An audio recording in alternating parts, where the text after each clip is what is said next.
Thanks for being here this evening. My name is Cassie Harrington. I use she, her pronouns. I'm the Associate Director of the Advanced Cybersecurity Experience for Students, or ACES program, and I'm excited to chat with y'all a little bit tonight about everything that you could experience if you were to be accepted into the ACES Living Learning program. So let's start pretty general with what is cybersecurity? So cybersecurity in the ACEs definition is an evolving set of tools, risk management approaches, technologies, training, and best practices that we all utilize and are designed to protect our systems, networks, devices, and data from attacks, damage, or unauthorized access. ACEs takes an interdisciplinary approach to cybersecurity. And so that means we are looking at all of the different fields that might intersect cybersecurity to make us really well-rounded workforce professionals after we complete citations. Our alumni do a variety of different jobs in cybersecurity. They are software engineers, business analysts, researchers, cybersecurity advisors and consultants, software developers, systems engineers, data scientists. So they really run the full spectrum of different cybersecurity careers. They work at a variety of different places: Northrop Grumman, NSA, Microsoft, Meta, Amazon and AWS, Capital One, Google, IBM, Lockheed Martin, JP Morgan Chase, PayPal, the Johns Hopkins Applied Physics Laboratory, and many, many more. So there are a lot of different roles and areas of expertise within cybersecurity to explore.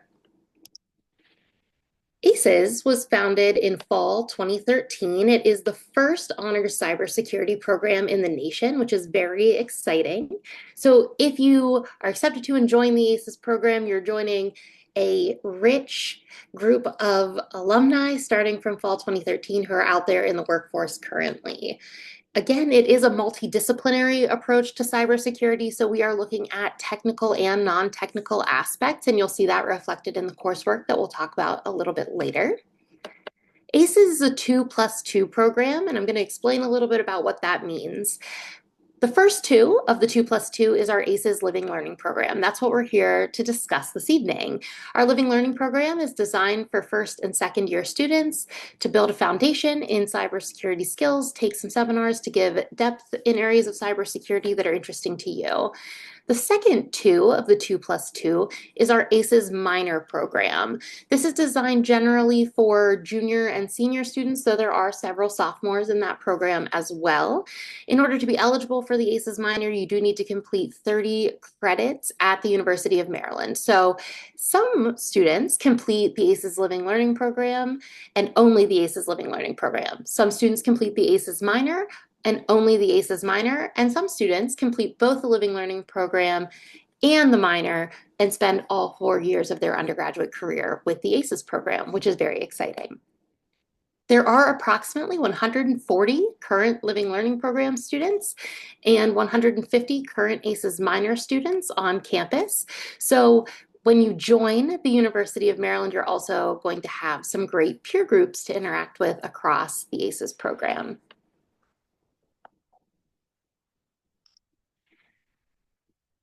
ACES provides curricular and co-curricular opportunities for a community of diverse students to explore the cybersecurity workforce, develop leadership skills, and become innovators in cybersecurity through applied experiences. But I'll let some of our students tell you what they think about the ACES program. ACES. ACES is the Advanced Cybersecurity Experience for Students. Students get hands-on experience with technical and non-technical aspects of cybersecurity. They have access to experts in the field and learn skills that cybersecurity companies look for. But what do the students think? What is ACES? ACES is an opportunity. Funky fresh. Living in the best dorm on campus. Amazing. Community. Engaging. Family. Organic. Turning your friends into memes. Wholesome. Staying up late just to talk to friends. Fashionable. A family. A struggle. Together. Out of this world. Spicy. Suave. Fluffy. Innovative. 3 a.m. pizza runs. A lifestyle. Great. ACES is me, and I am ACES. ACES is in me, and I am an ACES. Ooh. Happy. A supportive and fun community.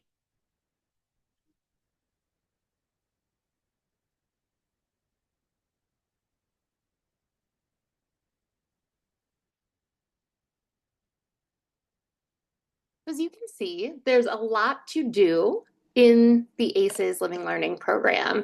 And I want to talk about some of those unique opportunities. So the first is our leadership opportunities. There are a lot of different ways to gain leadership experience. We know that leadership experience is really important in the cybersecurity workforce. And so to help our students to gain some of that, we have several different positions. The first is our ACES student board. Our student board has social and educational events for the community regularly, usually several a month. And there are 10 leadership positions on that student board, including 4 positions exclusively for first-year students. So when you come to campus, if you are interested in joining and getting started on that leadership journey right away, usually within the first 3 weeks to a month of the academic year, you can apply and potentially be elected to those first-year coordinator positions on the ACES student board. And then in the sophomore year, you can take on one of the 6 returning student roles and plan those events and be engaged within the community and advocate for change within our community. So that's a really great leadership opportunity to kick us off. Another opportunity are teaching assistant positions. There are TA opportunities for our ACES coursework. So as you progress through your course, after you've taken a course, if you've been successful in that and you'd like to return to do some TAing, you are certainly welcome to do that. Our TAs do everything from grading to teaching, so you'll have great leadership experience within that role if that's something that interests you as well. In terms of our coursework, we're going to dive a little bit more deeply into that in just a minute. But our coursework, again, is multidisciplinary. It includes our foundation courses, several seminars, and experiential learning for all students to complete to earn that citation. It is 15 credits. And you'll see, again, technical and non-technical coursework that relates to the cybersecurity workforce and coursework that is teaching you different skills that are practically being used today in the cybersecurity field. We have applied learning requirements. This includes either undergraduate research in cybersecurity or an internship related to cybersecurity and a corresponding reflection class that's required for all ACES students in both the Living Learning program and the minor. And we help students to find those experiential learning opportunities a few different ways. The first is our ACES Career Fair, which happens each fall semester. We bring in our ACES corporate partners. We'll talk more about them later. And they talk to current students about positions that are available at their workplaces. Our career fair happens before any larger university career fairs. It is small, it is exclusive to ACES students, and so you get a great opportunity to touch base with those ACES corporate partners before you might see them again at any larger university career fairs.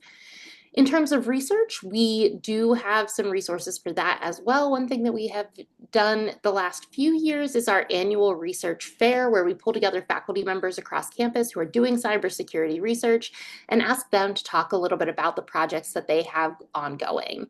This is great because it helps to answer the question, like, what is cybersecurity research and what could you potentially be involved in, and can help you to start networking with faculty members on campus to potentially join research projects. I mentioned our corporate partners a little bit earlier. We have excellent corporate engagement within the ACES program. We have our corporate partners come in for a variety of different things throughout the year, one of which is our Cyber Connect mentoring program. You can apply to be a mentee, and we will pair you either one-to-one or two-to-one with a workforce professional in the field of cybersecurity.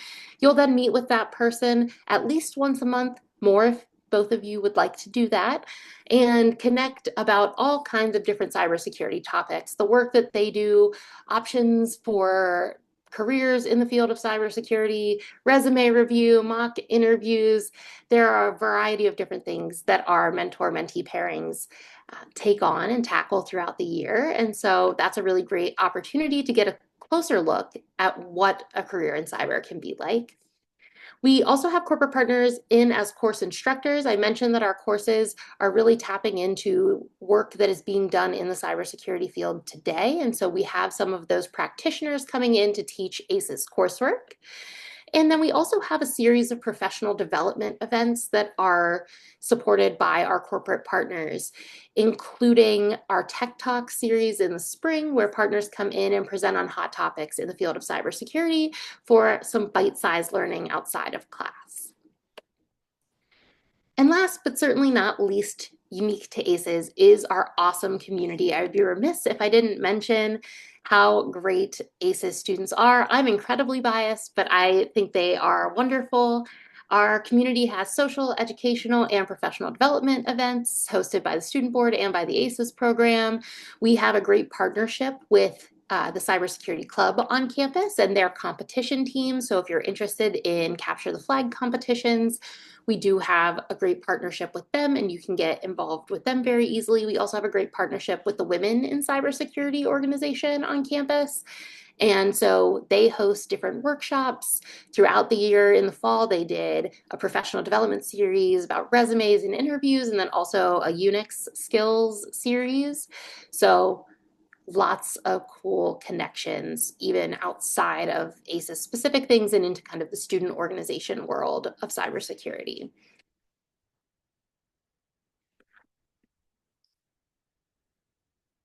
So a deeper dive into the courses that you would take as a part of the ACES program. The ACES Living Learning Program is 15 credits, and you need to earn a 3.2 cumulative GPA in order to earn your citation. In order to get those 15 credits, you'll take 3 foundation courses. That's Hacks 100, Hacks 101, and Hacks 200 for 6 total credits. Those you take with your cohort over the first 3 semesters in the program. This helps you to build technical and non-technical foundational skills. So in Hacks 100, we're going to cover ethics and ethical decision-making, as well as starting to build foundational Unix skills. You're going to build up those Unix skills and start to think about research questions in Hacks 101. And then in Hacks 200, you'll complete a semester-long research project in the form of a honeypot project. Then you'll also complete 2 seminars. These are 3 credits each. Many of them do carry general education credit as well. And the seminars are really designed for you to gain depth in areas of cybersecurity that are interesting to you.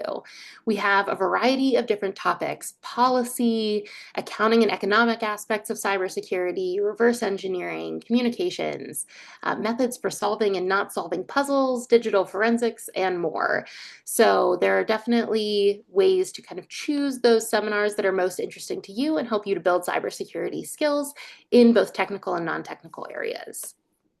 And last but not least, we talked a little bit about experiential learning already, either at the internship reflection course, which you take after completing an internship of at least 135 hours related to cybersecurity, or undergraduate research in cybersecurity, where you connect with a faculty member on campus and conduct research over the course of a semester. I'll also briefly talk about the coursework for the ACES minor in the event that you are interested in the ACES minor a little bit later in your UMD career. It is 16 to 17 credits and also requires that 3.2 cumulative GPA. It entails foundation courses, seminars, and also an experiential learning requirement. The seminars for the Living Learning program are at the 200 course level. The seminars for the ACES minor are at the 400 course level. So as you progress through your academic career, if you're spending all 4 years with the ACES program, you can gain even more depth and breadth in areas of cybersecurity that you're passionate about and continue to explore the field in those 400 level courses. The ACES program is also the home of the Scholarship for Service grant on campus. Students who have been admitted to the ACES minor are eligible to apply for Scholarship for Service. So again, if you're interested in cybersecurity and passionate about that as you move through your UMD career, Scholarship for Service could be a great option. ACES was awarded a $5 million research grant from the National Science Foundation in December 2017, and that grant was renewed for another $4.9 million in February of 2024. So this grant does is provide scholarships to support students working towards a degree in cybersecurity. And then students go to work in federal, state, local, or tribal government in a position related to cybersecurity for the same amount of years that they've earned the scholarship. The scholarship does come with an annual stipend of either $27,000 for undergraduate students or $37,000 for graduate students, and a professional allowance funding of $6,000 in addition to covering tuition for the students that are awarded this scholarship. So it's a great opportunity. Again, if you're passionate about cybersecurity and you are planning to complete the LLP and the ACES minor, scholarship for service is potentially a really great option for future you. We've talked a little bit about our ACES corporate partners already, and I'll highlight them again. This is our current list of corporate partners, though it is very possible that by the time you join us, there would be even more folks added to this list. Again, our partners are coming in for everything from the career fair to our mentoring program to teaching coursework, so you'll see them around pretty regularly. ACES students live in Prince Frederick Hall. Prince Frederick Hall opened in August of 2014. It includes student residential space, ACES staff offices, our ACES lab, and several classrooms where you'll have your LLP coursework. So generally, you can wake up in the morning, come downstairs, and engage in your ACES LLP coursework without ever stepping foot outside. ACES Living Learning Program students are required to live in Prince Frederick for 2 years while completing the LLP curriculum. So that's your first year as well as your sophomore year that you would be living in Prince Frederick Hall. We do have another space on campus. This is our ACES North space. It's located in the John S. Toll Physics Building. It opened in August 2021 and includes classrooms, staff offices, and both individual and group study space. The space is swipe access only for ACES students, so you're welcome to come to ACES North as an ACES student and study, do group work.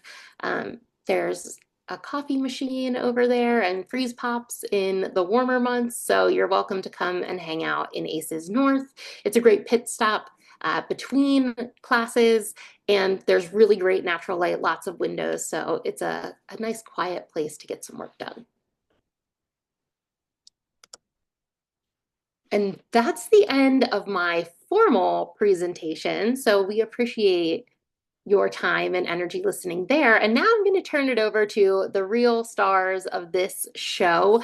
We have 5 current ACES students with us this evening, and they are here to answer any questions that you might have about the ACES program and their experience so far.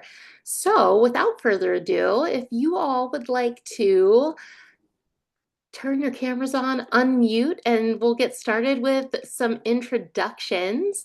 Abhinav, you are up first, and then we'll just popcorn it around a little. All right. Hello, my name is Abhinav, and I go by he, him pronouns. I'm currently a freshman, so this is my first year in the ACES Living Learning program, and I'm a computer science major. I can go next. My name is Anaga. I use she, her pronouns. I'm also currently a freshman in the ACES LLP, and I'm also a computer science major. I'm Ben. I'm a sophomore. So that's second year in the ACES LLP, and I am a CS major with the ACES minor.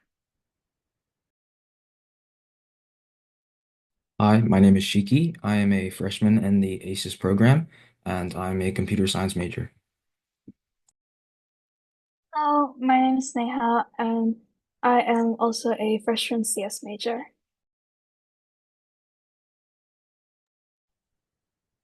All right, so as folks have questions, you can drop them into the Q&A section of the Zoom, and we will be happy to answer those.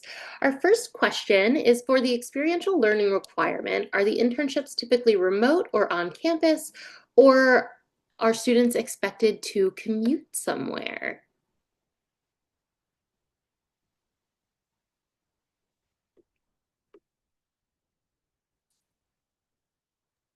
I can go ahead, Ben. So I guess I'll go.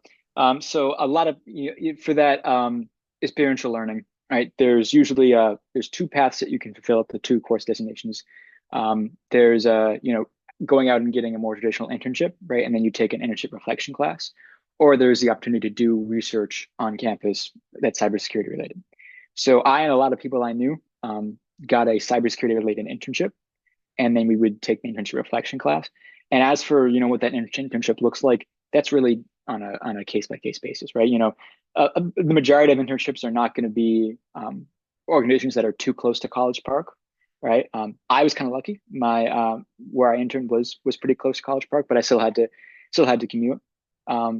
So it's much more on a case by case basis. So I can't give a hard and fast answer there.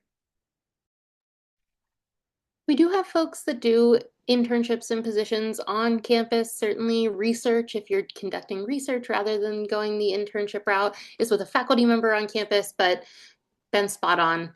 It really is kind of dependent. Some folks commute. There are a few remote opportunities out there that folks have been able to find. So there's definitely a really solid mix of the ways that those internships happen. All right, folks, next question is how many people are in the ACES LLP in total and how many people are in each cohort? There are about 140 ACES Living Learning Program students on campus in total, and there are somewhere between 65 and 70 ACES students in each cohort.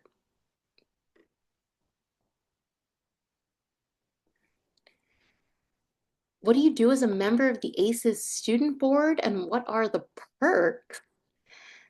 This is a great question. Do you all want to talk a little bit about some of the events and things that the ACES student board has done? I know that the student board planned a karaoke night last week that I went to, and it was pretty fun. A lot of the things that the board does is just social events, where you get to like just hang out with other people in your cohort, or not just your cohort, but the people in the LLP. And their events are usually really fun. So yeah, they do a good job at it.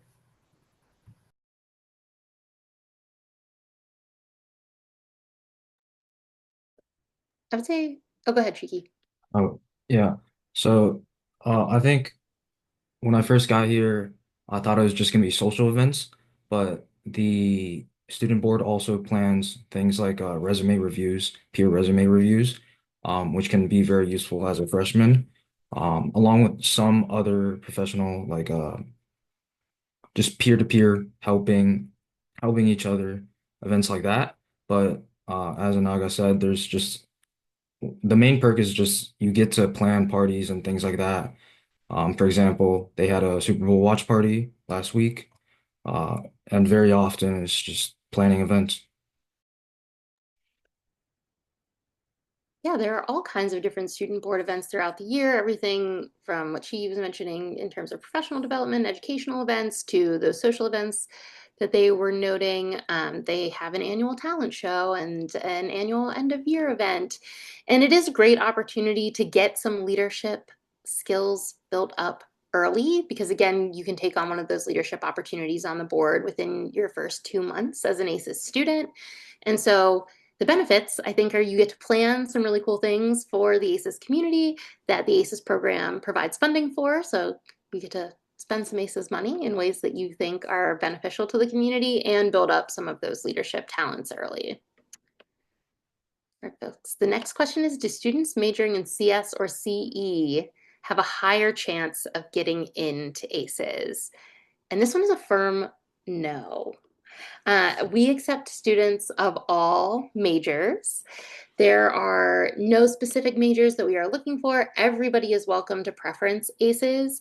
I think that by kind of nature of volunteering and being interested in cybersecurity, we do have a slightly higher population of CS and CE majors, but we also have folks that major in information science, information systems, accounting, history, um, biological sciences. So there's really a variety of different majors within the ACES program.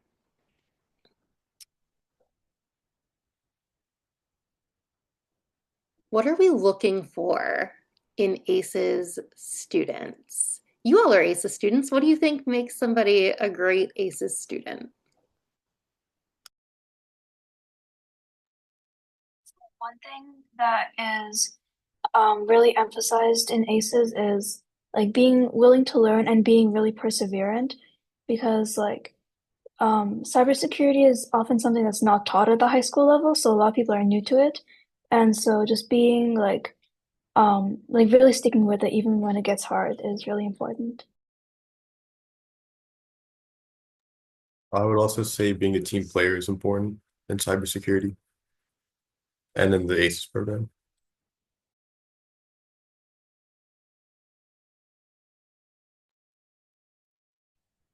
I think, go ahead, Ben. But I think those two are both answers. I also think with ACES, and I'm sure we're going to get as this Q&A goes on longer, but there are a lot of opportunities that are presented to you, right? And kind of one of the things you have to learn to do in college, especially as you're younger, might not be used to it, is you're given a lot of opportunities, but no one's going to present them on a silver platter and say, okay, right? Would you like to take one, right? You have to kind of learn to be proactive and say, okay, I want these opportunities. How am I going to leverage, the access that I've been given, the skills that I've been taught, the opportunities that are presented to me to, go out and work. So I'd say some bit of proactiveness and kind of perseverance is also, then you can really take advantage of the opportunities that ACES give you.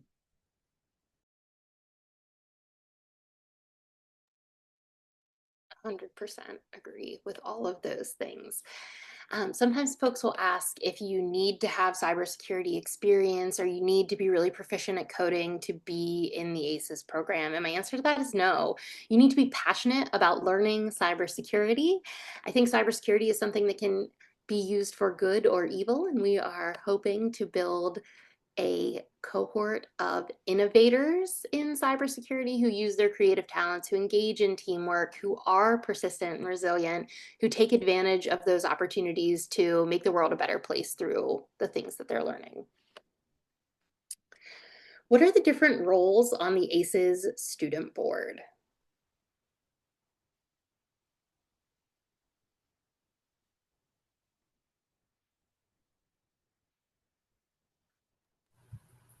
I'm not exactly sure. Oh, Go ahead, go ahead. I don't remember all of the rules off the top of my head, but I know that there's like a president, a vice president, a social chair, education chair, one more, I think. And then I know that there are all the freshmen who are on the board are just freshman board members. They don't really have their own titles. Yep, Yeah, so they're just called freshman coordinators. yep. And then I think the two that we're missing are treasurer and secretary.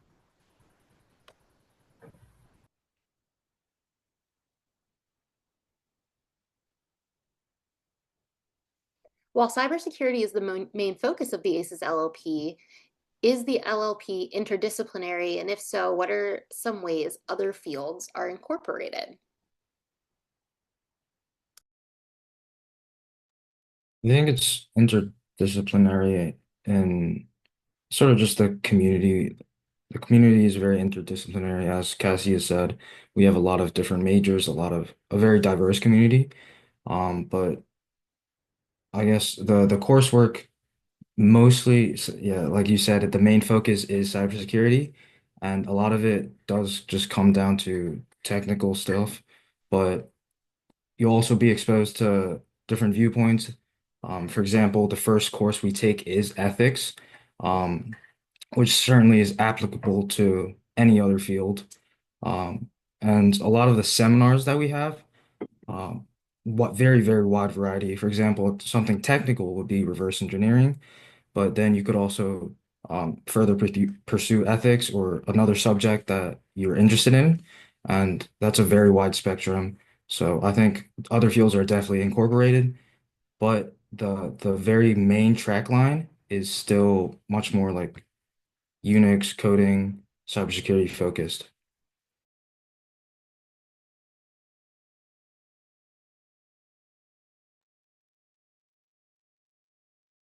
And you'll see those seminars specifically, like they're all related to cybersecurity, but there are definitely some other fields involved, as Shiki was mentioning. So we have, for example, our HACS 208P course, which is Beyond Technology, the Policy Implications of Cyberspace.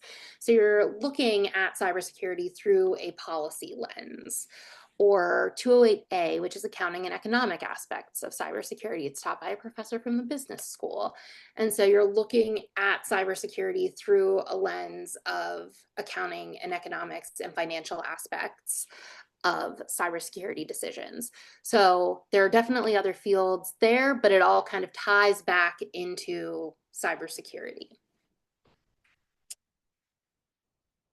Is there an acceptance rate for the ACES program? Asking because the number of students in the program is really small compared to the other programs like University Honors and Gemstone. And I can tell you there's not a specific acceptance rate. It is a competitive process. Don't let that stop you from being passionate about cybersecurity and preferencing ACES if that is the desire of your heart. But the reality is, in order to do great work with the students that we have, we want to keep those class sizes small. We want to make sure that our students can live together within the ACES community. And so it is by nature of the work that we are doing in class and by value of building that community amongst your peers, a smaller program on campus. And that's important to us. So small but mighty, I think, is how I would describe ACES. Of the first year ACES students seeking internships, how many earn one? And what resources does the ACES LLP have to help students find them?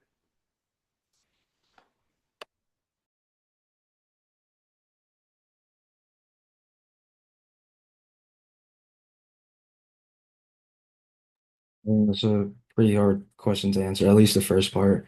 I'm not too sure about what the rate is, but I think as for resources, we definitely have a lot of resources. For example, the career fair, where we have our corporate partners come in specifically just to network and um, just try to hire ACES students specifically, which other students on campus will not have access to. It's only ACES LLP or ACES minor students. So that's a great resource, very exclusive. Um, and again, we also have other things like workshops, resume workshops, mock interviews, just things that will overall improve your chances of getting an internship, even if it's not directly related to the LLP itself. Yeah, I'd also like to add that we have our Cyber Connect program where you get assigned a mentor from one of our corporate partners, and that can be really helpful. Just if you're seeking advice, for example, just last week I had like a mock interview with my mentor, which is really helpful. And yeah, just to add on, my evidence is a little anecdotal, so take it with a grain of salt. But I think the ACES Career Fair definitely was a major factor in securing my internship. And now I'm coming back for a second semester, second summer. So I guess that's two internships. And I know a lot of my other friends who are also in the ACES program also had internships too. But I don't have like a hard and fast number percentage, but I definitely say, yeah, a fair number of people do get internships even in the freshman year. Yeah, it's usually around 60%, somewhere between 50 and 60% of ACES students complete an internship between like the summer in between their first and second year. There are other opportunities for internships though that are academic year internships. There are also opportunities through other campus programs. So Breakthrough Tech on campus has a really great winter spring internship program. And some of those roles are related to cybersecurity. So there's definitely a lot of different ways to obtain that internship experience if that's something that you're interested in. But I will say quite a few ACES students obtain those internships. And we're currently at about a 60-30 or 65-35 split for internships and research. So about 65% of students complete an internship in the reflection course to complete their experiential learning And then the remaining students complete research to obtain that experiential learning or fulfill that experiential learning requirement. Okay, are there any options for AI and cybersecurity research that's been conducted? Ben, I see that you dropped the link for the new AI Center on campus, which is great. I think we're going to see research options increase related to AI, thanks in part to the excellent work that's being done there. But there are also faculty, as you mentioned, in the Maryland Cybersecurity Center who are doing research related to AI and cyber. So, short answer is yes, and that's a great resource. Do y'all want to talk a little bit about the balance between ACE's curriculum and regular CS coursework or your regular major coursework? Yes, I'd be happy to. And sorry if you asked me a question. My internet just cut out as you said my name. Really unfortunate. But yeah, as for the as someone who's in my last semester of LLP, I feel like I can give the best answer. And I'd say it's not a hard balance at all. I think one of the good things about the LLP is you only have to do 1 to 2 courses of the LLP a semester. So you're not like it's overwhelming and you have to take, all these, a whole big chunk of courses each semester. So I'd say I found it, certainly manageable as a CS major. I didn't feel like it was impacting my performance in my major.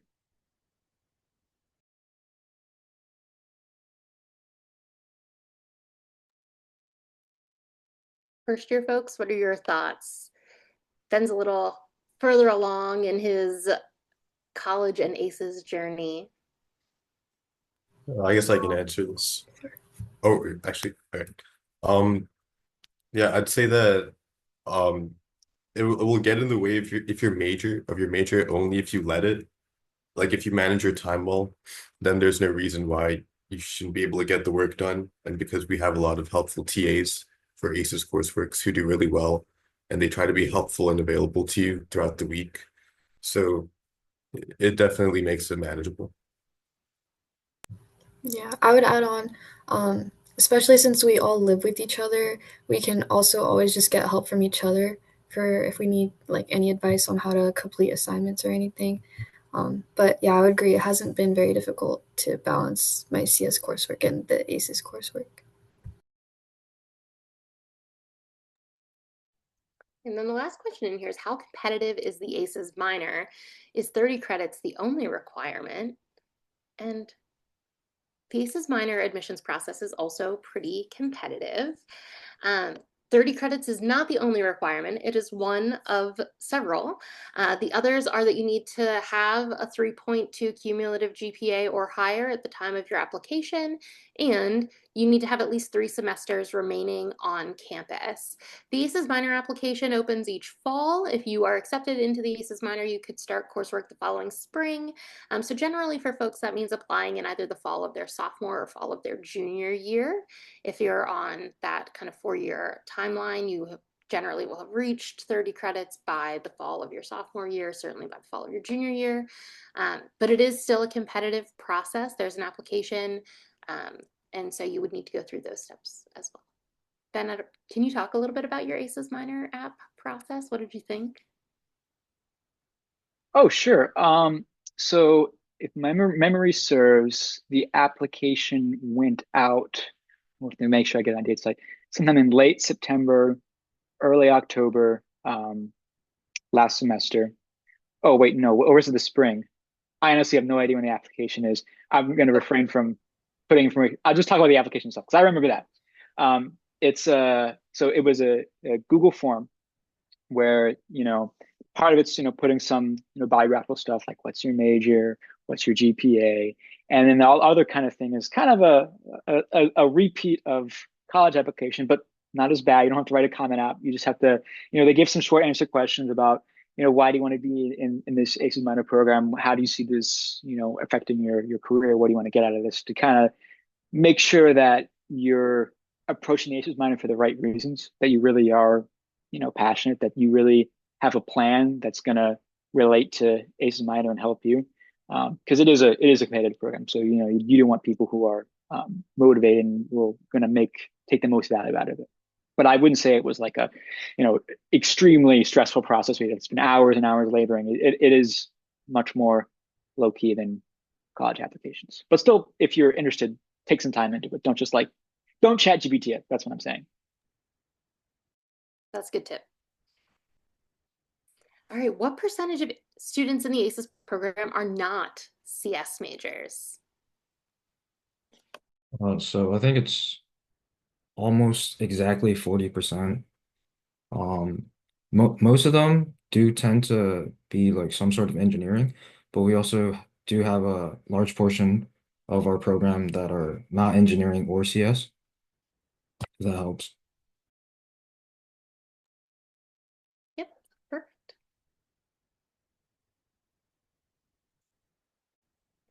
All right, is the scholarship for LLP students? If so, how do you apply for it and what are its requirements? So the scholarship for service program is not, LLP students in their first 2 years are not eligible for scholarship for service. That's a National Science Foundation policy. So if you are interested in the ACES minor, you apply and are accepted to the ACES minor, you could apply for scholarship for service. And the requirements are that you need to complete the ACES minor, you must participate in the CyberConnect mentoring program, you have to do outreach hours related to the scholarship to give back to the larger cybersecurity community. So some folks do different kinds of tabling or admissions events. Some folks will do like tutoring in the K through 12 system related to cybersecurity. There's a lot of different ways to fulfill those outreach hours. You need to complete internships the summers in between your scholarship years in federal, state, local, or tribal government. And then you need to be fully employed in a cybersecurity position after graduation in federal, state, local, or tribal government for the number of years for which you receive the scholarship. So like if you receive the scholarship for 2 years, you would work in federal, state, local, or tribal government in a cyber position for 2 years following graduation. Can we talk more about the ACES minor and the differences between the LLP and the minor? What is the benefit of the ACES minor? So, full disclosure, this is my first semester in the minor. So I haven't completed the minor. Get back to me in 2 years and I'll tell you the full story. But generally, I think the main distinction is the ACES LLP is a lot more kind of, it's designed for freshman and sophomores. It's going to be a lot more of introduction to cybersecurity, kind of big picture. And, there's still some technical too, but the idea is, kind of try to get you to where you need to be technically, where the ACES minor is a lot more focused on more advanced, more rigorous technical classes. So, if you look at, it is on the ACES website. So if you just go to the minor, you can actually see the technical electives for the ACES minor. And they're a lot more in depth, right? You've got reverse engineering, you've got IoT security, you've got penetration testing. Penetration testing is a really popular one. Every single person I've talked to who was taking that class has absolutely loved it. I'm looking forward to taking it. You do have some non-technical courses in your ACES minor too, but I'd say definitely, at least from my perspective, someone who leans more on the technical, the value of these minor is you really get to go deep into that technical side of security. I'll also say the ACES LLP is the only place to get cybersecurity coursework in your first 2 years on campus. There are no like introductory cybersecurity courses elsewhere that you can take. And so our responsibility in the LLP is really building up, as Ben mentioned, those foundational skills. And then the ACES minor is a place to dig deeper. There's also non-technical options in the ACES minor, but it's still a deeper dive than you might see in some of those LLP courses that are building a really strong foundation for folks. And so are there any AI related courses or internships in the ACES program? We don't currently have AI specific courses, but there are definitely a few courses that touch on AI components within the coursework. But quite a few folks have done AI related internships that have cybersecurity components. I think that is certainly a growing field. And again, we have that new AI center on campus that I think will continue to grow and cultivate new opportunities for internships related to AI and that involve cybersecurity aspects. So there's definitely a lot of momentum, I think, on campus right now related to AI, and we're excited for cybersecurity to be a part of that. Can you all chat a little bit about the community and what the community is like in ACES, and what's your favorite part?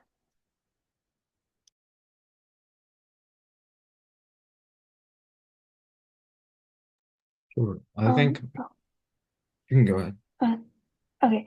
I think my favorite part has been being able to live with like all my ACES classmates and friends, and it's just an amazing way to um sort of like you get an immediate bond because you're all part of the program together, and it's really, really fun. Yeah, just being able to live with your friends, first of all, and then people who are actually taking the same classes as you are. That just makes life a whole lot easier, first of all, since you can get help. But it also makes things a lot more convenient if you want to say, like after class, go to someone's dorm, maybe do a bit of homework and then play some games. Very, very convenient in the ACES program since we all live in the same building. We take classes in this building as well. So just good stuff. In Prince Frederick, on both of our ACES floors, like fourth and fifth floor, we have a ping pong table and a pool table. And I feel like that's actually built a lot of community here in our program because there's usually always someone playing either ping pong or pool. I don't know. That's how I was able to make a lot of my friends here. And it's just very convenient because we all live in the same place. So you don't actually have to walk up like 20 minutes to get to your friend's dorm, but you can just like walk down the hall to hang out with your friends. Yeah, I definitely agree with the spatial thing. Um, a lot of my friends I made from ACES. I think it helps you get a triple threat, right? You live in the same dorm. Most of the time you're in the same major or you're in similar majors. And when it comes to doing activities, right? You want to go to the gym, you want to go to the dining hall, right? You're starting from the same place and you're going to the same place. So you really get to spend more time with people who share your interests, more time with people that you can relate to.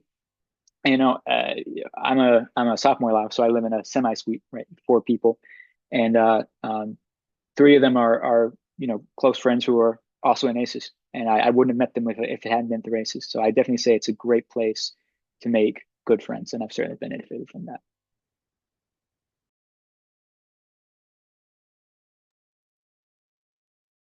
Is it common for ACES students to pursue industry certifications? CompTIA, Cisco, Microsoft, Amazon, etc.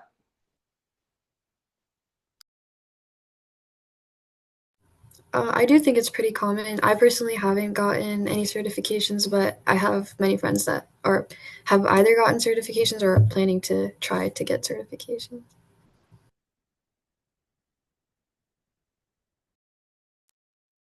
Yep, I think that's pretty spot on. So ACES, the curriculum does not prepare you for certifications, but it is not uncommon for students to pursue those as they go through their undergraduate experience. So I don't think it's required, but if you are passionate about that, you will be in good company. There are other folks within the ACES community that are passionate about that too. A question about ACES alumni having presence within the program or acting as mentors to current ACES students.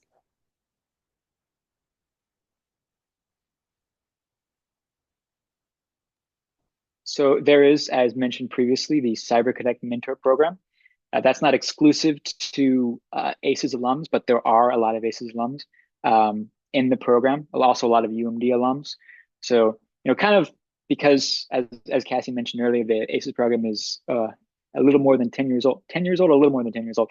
You're not going to have a ton of ACES alums, because just how the math works out with ages. But there definitely are ACES alums who do come back and contribute either by through the Cyber Connect program or through I don't know if it's been mentioned before, but tech talks, right? An aspect of professional development. In the spring, we have tech talks where we get people from, a wide variety of corporate and government backgrounds and research backgrounds to come and give presentations on important topics of security. Last week there was a tech talk on wireless-based security and wireless fingerprinting, and the speaker was a UMD and I believe an ACES alum as well. So, there's your connection as well, giving a whole 2-hour talk to UMD students about, what they're learning, what their line of work is. So yeah, got a lot of opportunities there.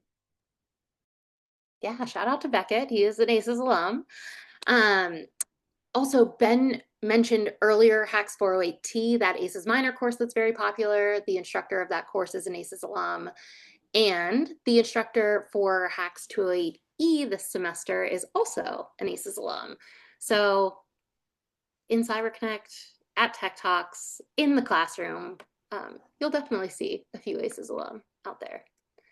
Is there a way to increase your chances in getting into the ACES LLP? I love that you're thinking about this. There is not a way necessarily to increase your chances, but my best tip that I can give you all this evening is to take your preferencing form seriously. Spend some time telling us why you are interested in cybersecurity, interested in ACES, passionate about learning the things that ACES has to offer. We do take that as a very serious part of our consideration in terms of identifying who we think could be a really great addition to our program. With Prince Frederick Hall being at South Campus, do you ever struggle with getting to your classes on North Campus, or find that you have to wait around between classes for long periods of time because there's no point in going back to P. Freddy? So I guess the first thing I'll say is, like, people will, say, "Oh, the walk is so far. The walk isn't that bad." First of all, right? Second of all, a great thing about UMD is that we have buses that can take you everywhere. So I think it's like you walk at the door, less than 30 seconds. There's a bus station. You get on the bus, and it'll take you right in front of Arib. Wait a little bit longer. Take you right in front of the engineering station. Take you a little bit longer. It'll drop you off at Keldon. So if you're against walking, you got a bus that'll take you there too, and the bus schedules are pretty good as well. So I've never found getting to classes on time, getting to classes at all an issue, and I never found getting back to be that bad either. I personally think the walk is really nice because we get to walk through the entire, like, we get to see the mall, as at least me, to get to the CS building. And I realize that a lot of my friends on North Campus don't get to see the mall that often. So I just think that's a nice thing that happens. And we also have our dining hall really close by to P. Freddy, which is really nice. Yeah, and something that a lot of students do in South Campus is they just bring a bike or a scooter. That happens a lot in North Campus too, but in Prince Frederick, we do have an indoor bike room, so you don't have to worry about your bike getting stolen or anything like that. And in the actual time it takes to get from North Campus to here on a bike or on a scooter is actually around only 3 minutes. If you do take the best routes, I timed it like 2 days ago. I'm not sure what it is from South Campus to North Campus, but it should be around 3 to 5 minutes. And your concern about no point in going back to the dorm due to the distance, I would say that there's a lot of things in North Campus where you can just stay there. Like there's two libraries. You can use Aces North as a lounge that's like in the center of nearly every classroom building. So if you don't want to come back to the dorm, you can just stay in one of those, study, whatever.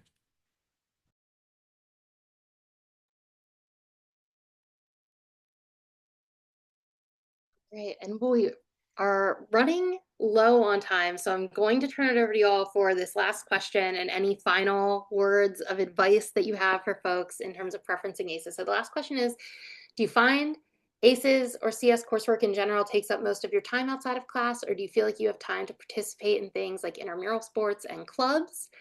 And then any parting words of wisdom as folks are considering preferencing ACES. I think Um, coursework, at least for the first 2 years, is pretty light for both ACES and CS. And then intramural sports or clubs, you can definitely join a lot of them. A lot of them are related to coursework anyways, especially if you're in CS engineering, things like that. And ACES actually has uh, some intramural teams. I did soccer, both outdoor and indoors. Great opportunity to meet others while playing a sport.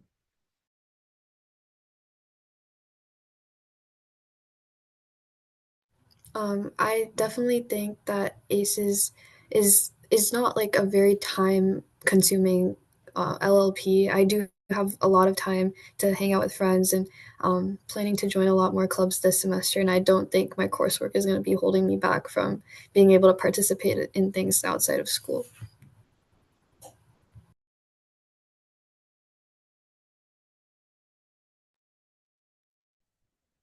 All right.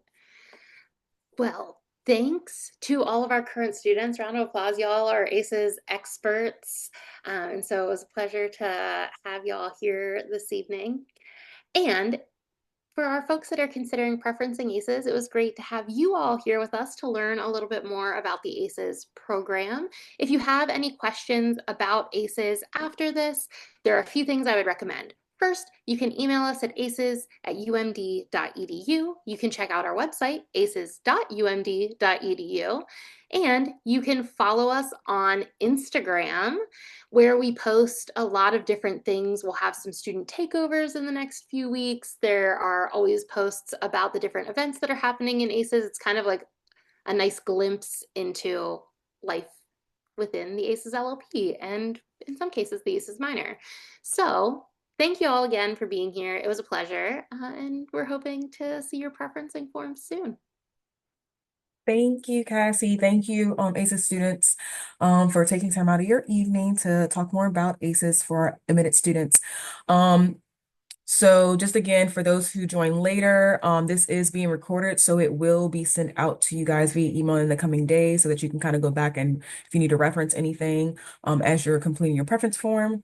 I put the ACES email in the chat. If you have any follow-up questions for ACES, feel free to contact them. Otherwise, I will let you guys go, ACES.